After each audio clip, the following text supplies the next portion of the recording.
Zach, my friend, welcome to the show, man. Look forward to chatting with you today. Yeah, I'm excited to be here. This is what it feels like to be on the W2 Prison Break show. I've been hearing about it. It's been going around our community. You've been having all my partners and peers on, but I'm happy to finally made it on. So thank you, Brian, for having me on. It's been a long time coming, and I can promise the audience one thing that there will likely be an elevator joke or two peppered into this conversation, True. and I'm looking We forward have to to. that. In all No, we serious, absolutely have to. 100%. It was one last night on our mastermind when I had mentioned the word elevate, and all right. So, Zach, for we don't really know who you are. I've known you for a very long time. You've got a tremendous story, and it's the story is continuing, which is what I love. And the 3 years that I've known you, I've seen tremendous growth and development. But this didn't happen overnight. You went from a bartender to a CEO, and I'm just going to leave it that out. I want to know, how does that happen? Like, how do you go from bartender to the CEO and partner and owner in multiple businesses? Yeah, Brian, I think we even have to backpedal even further Mhm. because I don't even get to the bartender or the mindset to think about elevating from bartender to CEO unless we talk about kind of the path in which I was on way before. Because when I was growing up, I had a single mom. The my dad really wasn't around, so I was kind of a wild child per se, and I got into a lot of things. I got into a lot of bad things. I developed a drug habit at a young age, which led me to a place in which, when I was in my very early 20s, late teens, that felt as if it was like rock bottom. Meaning, my Mm. confidence was shot. I was. My dad just passed away. I had massive anxiety attacks consistently. So then I was in a point where, like, I was very in a very low spot. Um, when I was there in my early 20s. But during that time frame, during that like evolution of me going from kind of where I was stuck in that cycle to then elevating to a point where I ended up going to finishing out college and looking for the next way to elevate. During that time frame is when I started to find out about personal development. Because up until then, I just really, things happen purely based upon hard work and grinding. That was it. And I would say to this day, that's still a recipe in my formula: good, bad, or indifferent. Um, but up until that point, it was just I outworked people. And I honestly wasn't in the right mindset up until that point. It wasn't until I went through my drug issues, and then at that point in time, I need to rebuild myself. So I went back to the basics. I didn't really know much about personal development. So what I did was I knew about physical development, meaning I knew how to work on my body. And when you're at a point or a low point when you just dealing with drugs and you really have this low confidence, it's extremely hard to elevate that self-confidence unless you have some fundamental things to work on. So I just started working on my body. I grew up in football, baseball, sports, so I knew working out, and I knew that if I worked out enough that I would get to a point where I would start to get some confidence. Mm. But then during that time frame, instead of listening to music, I said, why don't I change this up? Because I heard that there was some good personal development out there. Because I had so much negative talk, I needed people to tell me good things. So then I just started listening to people like Bob Proctor on YouTube. I started like Les Brown, Tony Robbins, you name it. So instead of at the gym listening to music, I just started listening to those motivationals. And then that started really leading me down this personal development path, which started to elevate my perspective and what I believed was possible for me in this world. Because up until that point, I didn't really know that there was much out there besides, hey, I was just trying to figure out how to get to college and prove everyone wrong.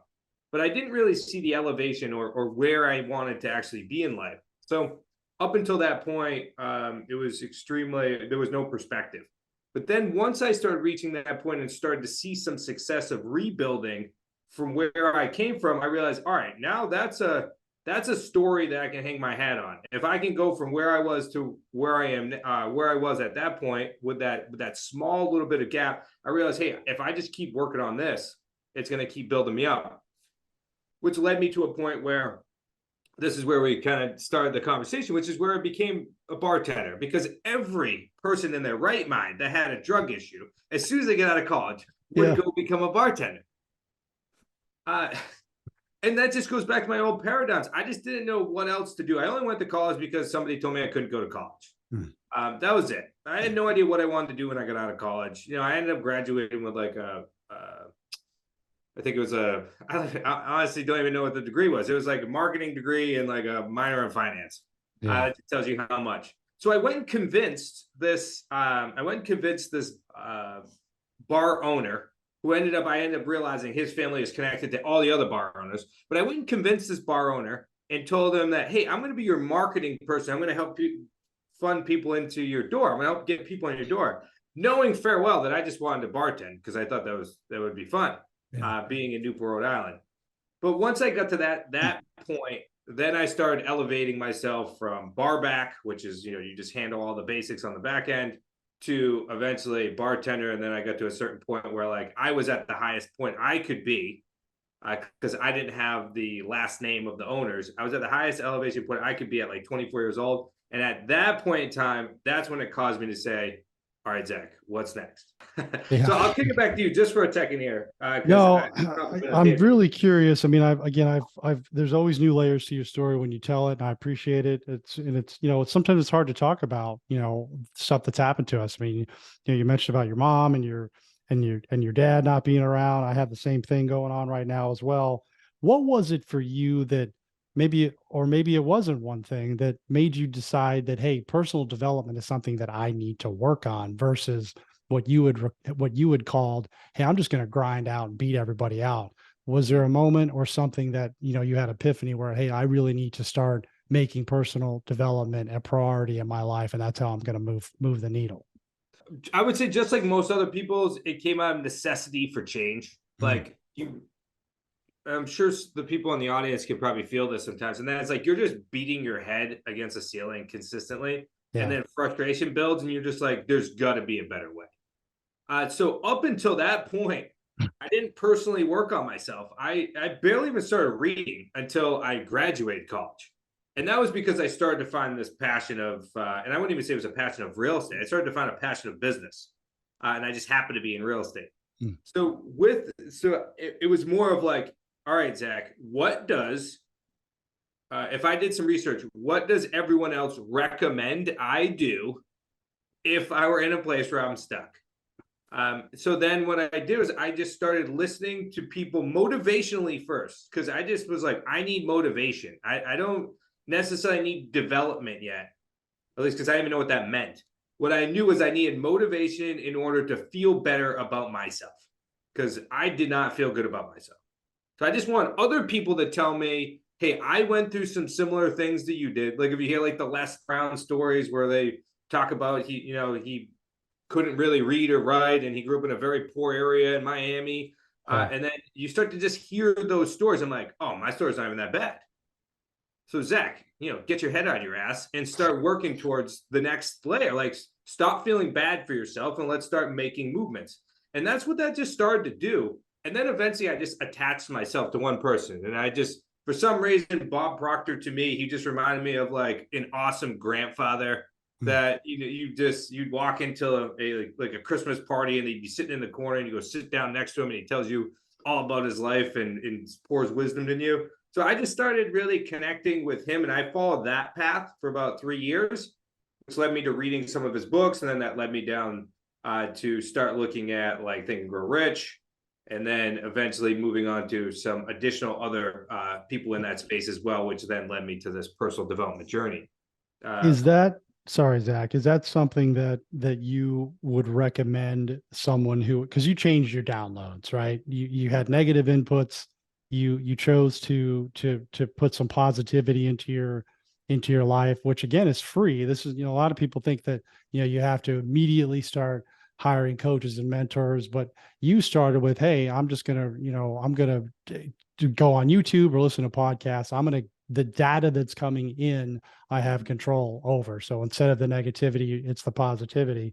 I hear a lot, and I've heard a lot of successful people say, and you're no different, is like, hey, once you find one person, like consume all of their stuff for a long period of time and then move on versus, you're getting a little bit from here, and here, and it's just distraction and you never really kind of take the information in. Would you agree with that? I couldn't agree more. I honestly could, because I'm thinking through, as you're talking, I'm thinking through my path. Mm-hmm. And that was, I listened to everyone, right? I had an array of people that I listened to, and then I just connected with one of the voices. And because if you honestly look at like Les Brown, Tony Robbins, Bob Proctor, Dr. Joe Vitale, they all have relatively the same thing they're trying to help you accomplish. Mm-hmm. They just have different perspectives and different stories. And I happen to just connect with Bob Proctor's story of him being a person that was always in trouble as a young kid, and they never told him that he was going to be able to be anything. And then he goes and becomes a firefighter to figure out that he hated that as well. And then so it just, that story connected to me. So then I was like, okay, I understand where he currently was, and now he has this massively successful business. What are some things that I can learn from him and pull from him through stages? So when I first got into this, I didn't have any money. I just want everyone to know this. I no money. When I eventually invested in, because Bob Proctor, they have a certified coaches. Yeah. When I invested in the first certified coach with them, it was like $1,000, and it was the hardest $1,000 for me to pay. Me and my wife, we talked it over. I mean, we're bartenders. We went through, we talked we tried to figure out where the money was going to come from. How are we going to pull it? What are we going to skimp on? But that moment in which I made that payment, I was committed to that 15-week or 12-week program. And because it was such a high, it was like I don't know, like 20% of what I made in a month. That was a lot at that time. So I was extremely committed to that process. And that's honestly what has led me a lot to the way in which I think now when I look at my coaches each and every year, is really about consistently looking at, all right, how much can I invest that's going to keep me up at night? So it's not like, what's the least amount I can invest? It's how much can I invest in a way in which I'm not going to drown, but I know damn well that I am going to think about it every single day. And then also it's what's the priority or the needle mover for that year, and who has done really well at that needle mover or that priority, and who's at least 3 to 5 to 10 years ahead of me. And that's where I'm going to invest. And I'm going to go a foot wide and a mile deep right there. Okay. This is awesome. And, we're going to go off on a little bit of a tangent here. I love them. But whenever you and I talk, it seems to go that way. By the way, for the listeners, I just want to recognize that this young man here got me started in real estate. He was my first coach, truly my first hired coach. So he was the one who helped me, taught me the real estate business, the creative financing business. We're going to talk about that in a little bit. And it's just kind of a surreal moment 3 years later where I'm interviewing him on the W2 Prison Break show. So it's pretty awesome. He's the one who got me started, and I was able to quit my job that I have been trying to for years.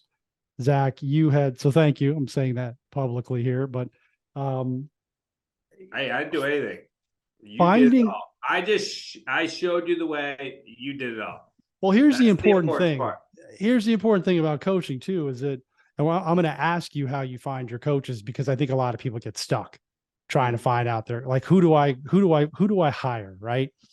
A lot of us want to have coaching. We need it. We need mentoring. We just don't really know where to start. And you have a lot of coaches, you still use them. So I want you to give some direction to the listeners on that. But I remember, because you said a couple of things. It was like, hey, I had invested this money, right? And I was committed for the result, because I knew what I wanted, but you guys helped me with that. And, I listened, I surrendered. I think that's a big problem too. Maybe you can expand on that a little bit. Yeah. Is I had a hard time surrendering to the fact that I didn't know it all, and that I did need help. And I'm like, okay, I'm checking my ego at the door.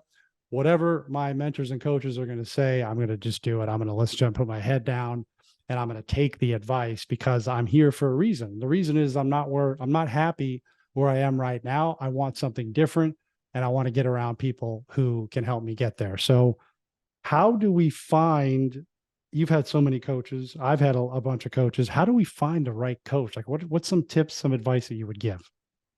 Yeah, and I want to just hit on one thing because I think it's important what you just said, which was Yeah. like surrendering to the actual process. Mhm. And I'll be honest with you, it's harder to do it. It's harder to do it as you elevate as well.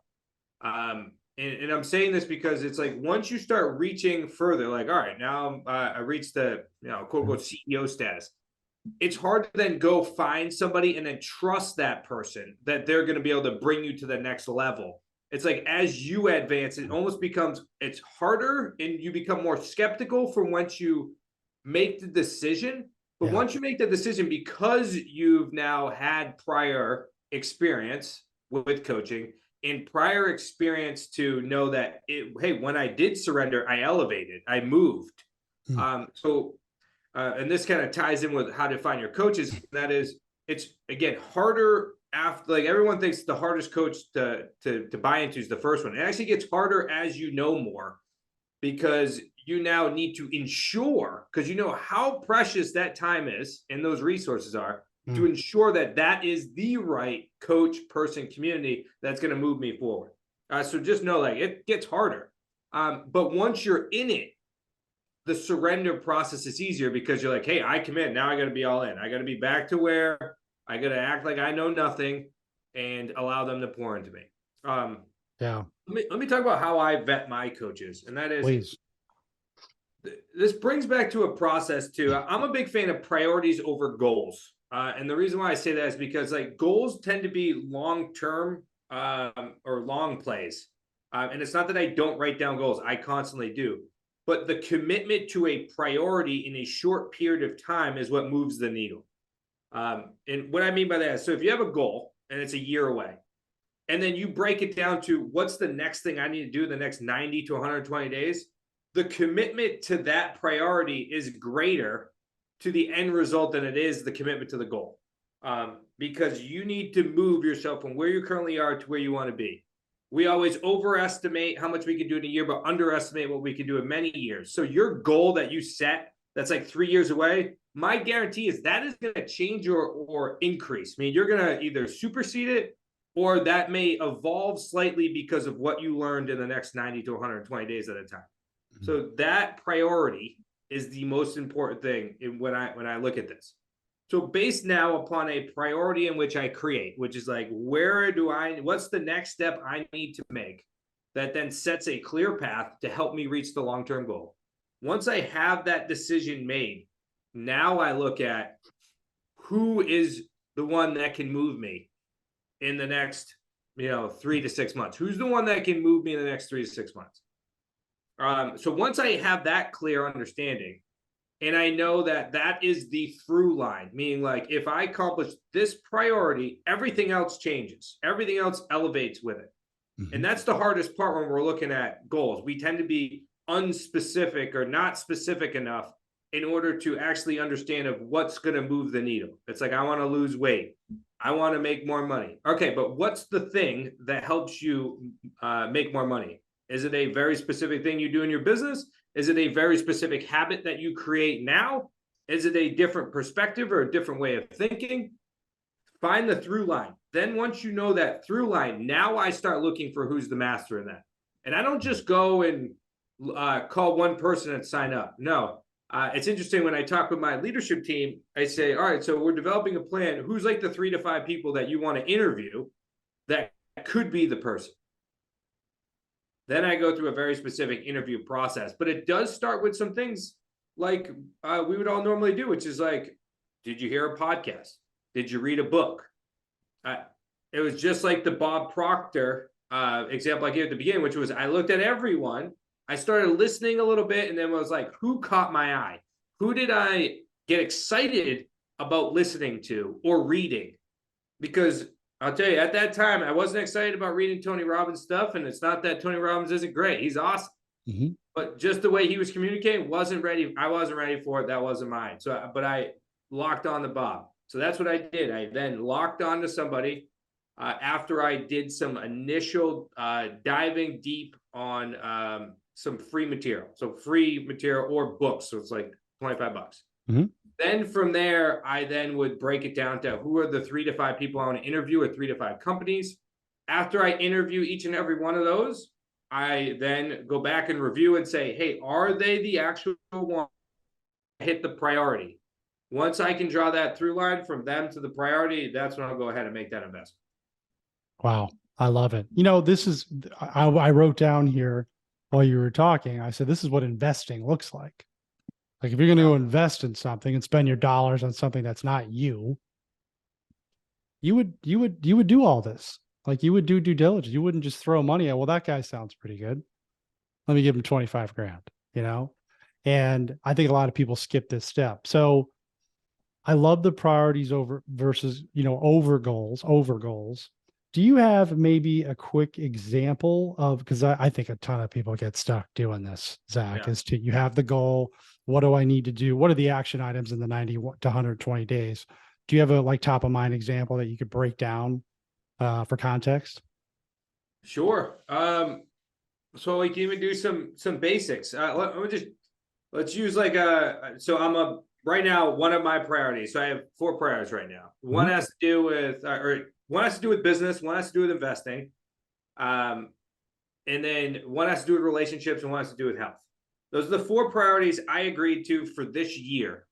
So then I broke it down. So I said, all right, if those are because I looked at my life and I said, if I could do really well at those 4 things this year, a lot of things would happen. Like my financials would increase or my wealth would increase. My happiness would increase. My health would increase. So I just looked at and this wasn't just me.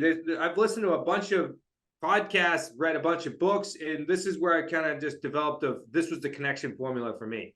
So I looked at what are the things that are actually going to move the needle for my entire life. And it broke down to those 4 things.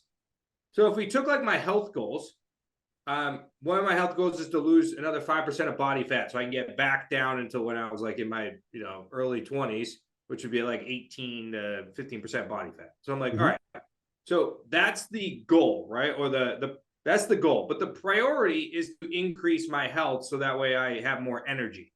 But an end goal or an end result could be I'm going to decrease body fat. So then I looked at what are the steps that I would need to take consistently in order to reach that priority. So I looked at and I said, all right, I need to book every single 90 days. I need to book my naturopath. So I need to go up to New Hampshire, go visit my naturopath, get my examinations done. So that way I can then determine what my energy levels were, how I was feeling. Because at the end of the day, when I look at my life, if my energy is crashing, I make bad decisions. Because that's when I crave sugar or, I want to go drink or whatever that may be. It's when the energy levels crash and my adrenal glands are not producing enough adrenaline, that is when my body is looking for alternative sources of ways to feel good. So, all right, that's a step in my priority. It's like book quarterly visits. Then the next one was, all right, so I have another doctor. His name's Dr. G. He's amazing. He does my full body scan. So I'm like, all right, so book every 30 to 60 days, just go get a body scan. So I have clarity about where I currently am when I'm reaching my decrease in body fat. So it's just consistent. And these aren't major things. And at the beginning of the year, one was to get my blood work done. So I knew where my baseline was. So none of this have you heard yet that said, I need to eat 2,500 calories. No, it's all of these things are setting myself up to be successful because I understand where my current body is. And then another one of my steps was, and now we're breaking it down to like a daily activity, which was after seeking outside counsel, based upon my sleep schedule and my age, that a feeding window best for me was 10 to 6. So 10 a.m. to 6 p.m. Based on that count. So now a simple habit that I want to create for that priority would then be just eating window from 10 to 6. And I know if I hit that and I limit the amount of sugar intake and I consistently eat healthy, at least 6 out of 7 days out of the week on schedule, then I know I'm going to reach that 5% body fat. But I'm also, most importantly, going to create sustained energy, which that energy level will lead to better relationships. Those better relationships will lead to better investments, and those better investments will lead to better business. Awesome. perfect like tactical strategy. And you can apply that to all the other, I know you have all the other areas, health, wealth, fitness, health, relationships, and wealth. And you have, I know that you have people helping you in each of those areas. So you have multiple coaches, you have multiple people helping you achieve all those priorities and goals. Brian, let me hit one other thing, because I think this is important. Yeah. And that is, and I'll tie it all back together. There is a time for strategy and a time for action or implementation. And based upon all the studies that I've done and the mentors that I've had, it is very hard to do both at the same time. It's very hard to be strategic and take action or implement. So when we're creating these priorities or really outlining what the next 12 months are going to be and how we're going to reach our goals through these priorities, there is a portion like the development that I just went through on the 4 main things. That takes weeks. It's reflection. It typically happens right after Christmas, or it starts at the beginning of December, but I start to finalize things between Christmas and New Year's. Okay. And that's because I have some downtime. So there's a reflection period to say, all right, Zach, what did you do well last year? What do you want to accomplish this year? What didn't go so well last year? Because a lot of these things in which I'm talking about here today are simply things in which I made mistakes on earlier years and realized, all right, there's going to be a better way, a better process. So the strategy time frame, which happened for a couple weeks during December leading up to January, then set course for the implementation, which is then outlined on what I need to accomplish for the next 90 days, then for the next for 6 months, and then 12 months. So then there's no more thinking. We've already thought about it. Now it's about implementation on a week-to-week basis, day-to-day basis. So I want to include that because there's always going to be a piece of that. So when we get through the initial priority of say 120 days of this year, there needs to be a reflection period to ensure that you're still moving in the right direction in the new information that you have now been able to generate over the last 120 days is still leading you to the result in which you want. That's what really leads me back to it. That's why priorities in my mind are more important than goals. It's because those goals can change when you get new information. That's why we tend to all evolve in our thinking as we grow each and every year and as we get new perspective. Because I bet you your goals, Brian, these goals that you have now are completely different than the goals you had in your 30s and your 20s. But when you're going on a fast growth projection, which is my guess for you as well, Brian, I mean, how much you've grown the last 3 years, is even every 6 months, I bet you the way in which you view goals has completely changed, or where you see yourself has changed, or the capacity in which you could potentially have has changed. Yeah. So that's why constantly having those reflection periods to then increase to now bring all that new information together to now look and say, am I still in the right place? Do I still have the right end goals? Do I still have the right priorities? And then make those adjustments as needed. None of this is written in stone. This is about living day to day and consistently trying to improve yourself to the highest degree. Yeah, absolutely. And since you brought it up, I mean, 3 years ago, I spent most of my life just having the goal, right? I was hey, I want 5% body fat or less body fat, but I didn't do everything that you just described. I didn't have the strategy. I didn't have the priority. I didn't take the reflection time. And I certainly didn't develop any type of accountability or have coaches and people help me and have daily action items that would get me towards that goal. So that's really the power of coaching and being around the right people, which is kind of a segue into where I would like to go next, which is the importance of being around the right people, being in the right room. I want to get to your businesses, Zach, because you own multiple businesses. You're CEO of Wicked Smart. We've got a tremendous event coming up, and it's this group, this mastermind, this community has absolutely changed my life. It's changed the lives of so many others. And let's talk about Wicked Smart and what's coming up in real estate, because I know that we could probably spend the next hour talking about that, but let's get to that for sure. Yeah, I appreciate that, Brian. Mm-hmm. What's important is we covered a lot of the stuff because the what you're talking about are results upon or end results or lag measures from the things that we just talked about for the last 20 minutes, which is like focusing on personal improvement. And then, of course, if you're running a business or you're eventually going to run a business, on now incremental improvement on your business. Because the interesting part is all of the things that I just talked about were actually learned because of the day-to-day of trying to build a business. Yeah. And I actually, a lot of the things I just talked about with strategic sprints and priorities were originally implemented into a business because that's how we learned them. It's like, this is how you run a business. And then I was like, okay, how about I put that into my personal life and see how that works? And then that just happened to fit for me as well. So that's why I love business. It's an entrepreneurship and real estate. It forces you to develop as fast as possible if you want to continue to improve your life consistently. It's a forced mechanism because it's constantly right there in front of you, and you're like, I need to improve to become a better investor. I need to improve to become a better leader. I need to improve because I need to have better wealth management. Or make better real estate investments. It's like it constantly forces you, and you know if you're lagging because your results are lagging, and that's when you need to pour back in. But you bring up an enormous point, and that is like the conversations that we have, Brian, don't happen in most places. So if these are the types of conversations you want to have, then you need to put yourself in the rooms with people that have these conversations.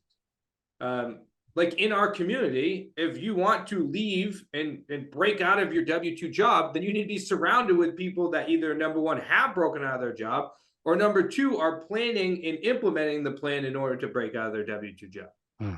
If you want to have more wealth in your life, you need to be surrounded with people that have more wealth. If you want to make great real estate investments, you need to be surrounded with people that are constantly doing real estate deals. I didn't realize this literally until maybe the past, or maybe I realized it, but I didn't fully implement it until maybe like 24 months ago, meaning I was constantly seeking new rooms. And this is still one of my number one priorities every single day, specifically for our business, but also for me personally. And that is, how do I get into rooms where there are smarter, more wealthier, happier people, so that way I can consistently get that passed along information, so that way I can constantly elevate. So that's exactly what we did. When we had a conversation, this was about 8 years ago. Chris, myself, and Nick, my partners, and they happened to be my in-laws. We had a conversation. We were doing real estate deals. And we had this small little coaching business. I wasn't really even involved in it at the time. And it was like 3 or 4 people. And we said, do you want to put a little more energy in it? We said, hey, that'd be fun. Why don't we just do so? So then I just kind of started helping with the seller side, because that's where I specialized. And then my brother-in-law started helping with the buyer side. And then we started to build this little business. And then it started to get bigger. And we went to ourselves and we said, hey, do we want to do real estate deals here locally in New England, or do we want to create a massive difference and be able to, originally, all we thought was, how do we do more real estate deals to affect more people's lives? Because when we do a creative financing deal, our lives get affected as the investors, the buyer, and the seller. So it's 3 people every single time you do a real estate deal. And we thought to ourselves, how do we affect 3 people at a higher degree? And we said, all right, we just got to look for people to lock arms with, to do deals with.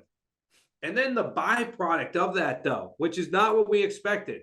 We were just coaching at the time. The byproduct was we ended up creating a community of people that supports each other, elevates each other, brings each other along, continues to pull each other up. We've created friends that now are, lifelong friends, real estate. And then, of course, at the end of the day, we all came together because we were trying to do real estate deals. And that's what Wicked Smart Community ended up just developing into. And it's just this massive movement or community of people that have bought into a business model that then has affected, so many more people's lives, and has grown to a degree that we didn't expect. And really all we're doing is we're just trying to create the better room for the next people. So then what do Chris and myself do? And we then go ahead, and when I get into a room that elevates all of us, I bring some of those key people to our people and say, hey, I found this amazing person. Here's what they specialize in. Here's what they're here's where they're going. Here's how they can help you elevate. And we bring them into a mastermind, or we bring them to a VIP dinner that we have during one of our events. And that way you can start rubbing elbows and surrounding people with yourself so that your reach starts to grow as well. So I know maybe I hit on a little bit more.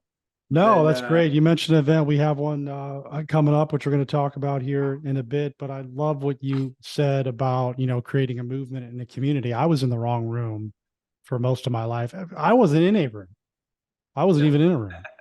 I was in a room of people who thought that, a steady paycheck and health benefits and, security and retirement was the way it was supposed to be. That's where I lived, right? And I was at the top of that room. And that's why I stayed in the same place. Once I got in a different room, it's like, oh, wait, everybody here wants something different. They want to grow. They want to leave their jobs. They want something different for their families. And there's nobody in here talking about you can't, or this doesn't work. Nobody. And, I tell this story a lot when it came time to actually quit, to leave my job, because of the help and support of this community. I had a time I was trying to quit my job for, a couple decades. I'd had my business 7 years before I actually started it. 9 months after I get into the right room, I'm able to quit my job. And I remember telling people about it when I was ready to do it. I was still a little iffy, I was still a little frightened. And one of my longtime friends says, "Hey man, that real estate thing, that sounds risky." And that's when I knew that I was making the right move, because that was me. I would have said the same thing to the younger version of Brian. So it's super important to be around the right people and to be in the right room. So thanks for sharing that, Zach. Because Brian, it's perspective and belief. That's what it is. Because we always, there's the saying, like, your money is the same as the 5 people around you. And really your habits are really the 5 people around you are developing the habits which create your result of your wealth. Yeah. It's when we get into a different room. And that's why I'm constantly striving to get into a different room as well, because where I'm currently in right now is not where I want to be in 12 months. And where I am in 12 months, I don't want to be there for much longer. I want to be gone into the next version. And I know that may sound a bit crazy, but that's why those rooms are so important. When I say rooms, it's like mastermind groups or friendships. Yeah. And getting on the pod, like, these things are extremely important for all of us to elevate. It's because when you have a conversation with somebody that is so much further along than you and has a different perspective and a different self-belief, especially when they reached a crazy goal or a goal that seems crazy to you. Like for Brian, it's like if you were talking to Brian and Brian left his job and you're trying to leave your job, you're like, wow, how does this guy do this thing? How does he do it? But as soon as you're around Brian, you're like, oh, I totally get it. It was more scientific than it was anything else. It was like, I developed a plan. I came up with what benchmarks I need to hit. As soon as I hit those benchmarks, I made the decision and I moved to the next elevation. Because if you plan on getting involved in creative financing in this business and you want to go full time, there is going to be a decision that you're going to need to make. And the decision needs to happen because you are purely based on the financials. There's going to be a point in time where you are losing money because you're holding onto your job, because of the opportunity cost that you have available to you, or that you're losing because you're not actively doing real estate deals consistently. So the next room surrounding, like, if you're listening to this and you're trying to lose your job, figure out a way to hang out with Brian. Figure out a way to hang out with Brian. Like, prime example, come to our event, which is in March 29th, 30th, and 31st in Newport, Rhode Island, where we are going to, I know we didn't spend a ton of time on creative financing, but if you're following Brian on enough of his social, you know exactly what type of creative financing is and what we do. But it's about coming there, surrounding yourself with the right people, locking arms with people that are consistently doing creative financing, real estate deals, and are building a business and reaching higher goals. And once you're in those types of rooms, the way you evolve when you leave there is going to help you elevate to your next goals and to build that self-confidence so that way you can make a dramatic life change. Is what my guess is why you're listening to a W-2 prison break, is because you're trying to make a dramatic change. 100%. And I can't wait for the event. I'm actually going to be in Rhode Island next week. So, for the chairman's club. And when I came into the community, Zach, COVID had just hit like 4 months after I started. So all of the events were virtual, right? So this last September was the first live event that I had been to with the entire community. And it was such a tremendous difference. I mean, it was one of the most impactful events that I've ever been to, just because of the support, the community, the people I was introduced to, David Nurse, Peter Taunton. Not that I had met them before, but not in person. So you really can't these are the types of things that can be life changing. I mean, nobody said to me, "Hey, this isn't something I don't think I could do." It was like, "Hey man, this is something we can do. Like I can get behind this, and I want to leave my job." Everyone has the same goal, right? So I think you're doing yourself a disservice if you want to be in real estate. I think you're doing yourself a disservice if you're not coming to this event. I know we're a little biased, but that's just the way I feel based on all the other events that I've been to, and this last one that was live in Rhode Island. Yeah, and if you're at the beginning of your journey right now, again, we're not naive that we're not the only people. We think that we have the best system, model, and support that eliminates as much uncertainty as you possibly could in real estate, and that we have the experience, over 50 years of experience in real estate investing, and have done a large amount of real estate deals. We believe, because we've shown so much success, that we are the number one people. But if you're in the process right now, then listen to our podcast, listen to Brian's podcast, listen to others out there that are doing creative financing. And then once you connect, then go a foot wide and a mile deep. Invest in yourself a little bit more. Invest in reading a book. So once you go from a podcast, then invest to read a book. Then invest on getting on a phone call and having a conversations with us, or invest in coming to an event for 3 days before you make the next decision. Then invest in yourself. Because this is, when we say coaching, this is what the discrepancy is. Coaching isn't about, especially in our space or what we do for support, it has little to do with like, hey, I'm going to show up to a phone call and it's going to give me advice. No, this is about showing you a very specific pathway, locking arms with you, so that way you can pull your experience forward, pull money forward. So if you were going to make $100,000 in 24 months by doing it on your own, what else if we could show you how to pull that forward to 6 months? Now, would that be worth the investment? Because that's really what this is. This is about pulling everything forward, pulling the experiences forward, pulling the financials forward, so that way you can make a faster shift in your life. Oh, and by the way, we have the proof of concept, the community, and the coaching to then help you eliminate as much uncertainty as possible. So that way you are consistently confident in making the decisions you're going to make, and then build a business and then eventually a lifestyle from. Yeah, I love it. Speed, mistakes, and fear. That's really when you're investing in the right coaching community. That's what you're getting, right? Surface level, you're getting so much more than that. All right, so where do we go, Zach, to learn about the event, to learn about creative financing? What's the best spot? Yeah, WickedSmartSummit.com would get you a direct ticket to come to the event. I would encourage you to not just get a general admissions ticket.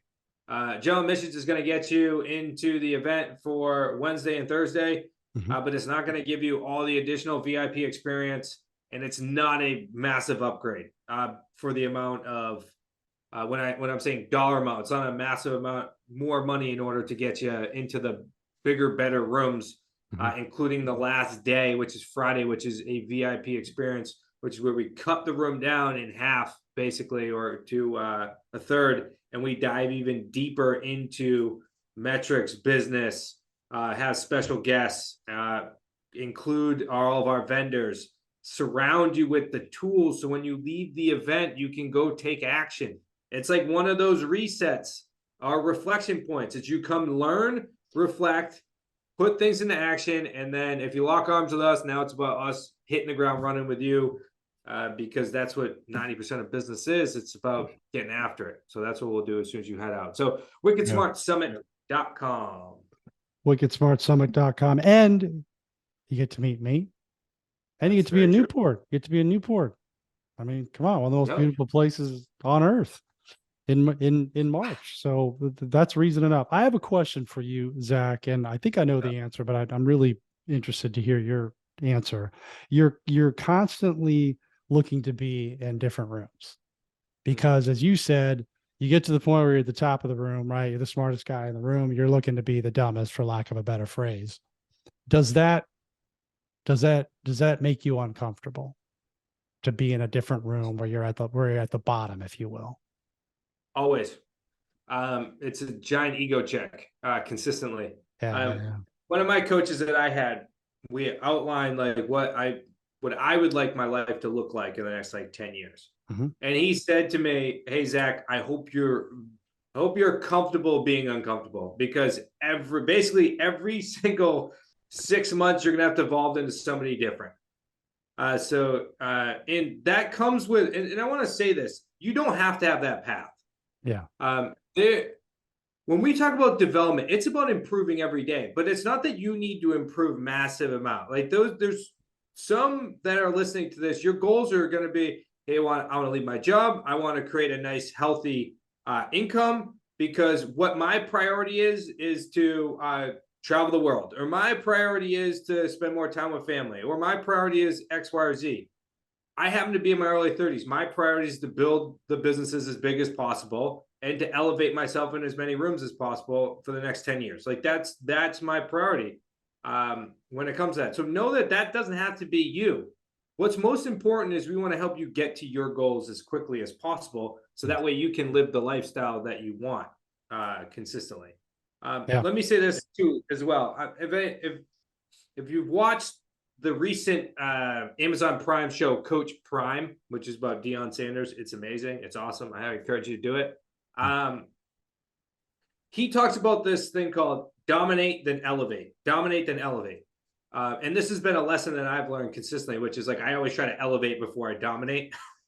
But that, when I say get into new rooms, this is what it's about. It's about going into a room, getting as much value from it as possible, in delivering as much value as possible. So that way you can eventually, I want to say dominate the room, but you can get to a point where you have elevated through that room to a certain point where you know it's time to move to the next room. Then you elevate to the next room. Hey, and guess what? When it comes to life, there tends to be three ways that you're constantly looking at things, right? You're trying to get pulled up by the people from above you. You're trying to pull up people from the people behind you, and you're trying to communicate and collaborate with the people that are on the same level as you. So as you're doing it those three different ways, you're going to build some massive relationships, because I can tell you that these moving through these different rooms, or getting into these different rooms, working with these different people, these connections open up. I've made some amazing friends that I know are going to be friends for life. And I'll tell you that those were not the same people that I was talking to 10 years ago. You will then elevate, because once you create those friendships, now you're having different conversations from a personal level that's consistently elevating you as well. Awesome. I love that. And thanks for being vulnerable and sharing. I think a lot of people are afraid to step into a room. There's a lot of unknown. There's a lot of fear. And that was me. I remember that 3 years ago. I was like, man, I don't like this feeling, but I'm going to work hard to make sure that I add value to the group, and at some point get to the top of the group. And now, you always need to get into a different room. I'm kind of at that point now, right? But I love that share, Zach. I really do. And I just want to encourage people out there who are thinking about getting uncomfortable, is that it's never as bad as we make it out in our heads. I can tell you that. It never is. Yeah. Zach, you're the man, dude. Anything you want to leave with a final thought? Or I didn't ask any. I know you always have something. So drop another bomb on us before we wrap up today. No pressure. And you haven't made any elevator jokes yet. I know. I didn't say them because I said elevate like 10 times in this. If you guys can tell me how many times I said elevate in this show, we'll get you a free book. No, bro, I'm looking forward to doing a lot with you as we both continue to grow. It's been an absolute pleasure, and I encourage anybody that's listening to this to absolutely connect with Brian. He's an amazing individual and an amazing business owner now, real estate investor, and clearly leader here on content. Some things that I consistently think through in my head are because you mentioned like it's never as bad as it sounds, or it's never as bad as we think it's going to be. So I try to play this little trick sometimes, and I look at things and I say, all right, well, what is the absolute worst case scenario when I make this decision, and can I live with that decision? Can I live with that decision? If I can live with that decision, meaning like the worst thing that could ever happen. So say, I go and I want to invest in this real estate deal, and the worst thing that could happen is I'm going to lose $100,000. Okay, can I live with that decision? And then I say to myself, well, what's the best case scenario? Because at the end of the day, what's going to happen is it's going to tend to fall somewhere between the worst case and the best case scenario. And what that then does is that allows you to capitalize on opportunities. So if you're never okay with the worst case scenario, then don't make the decision.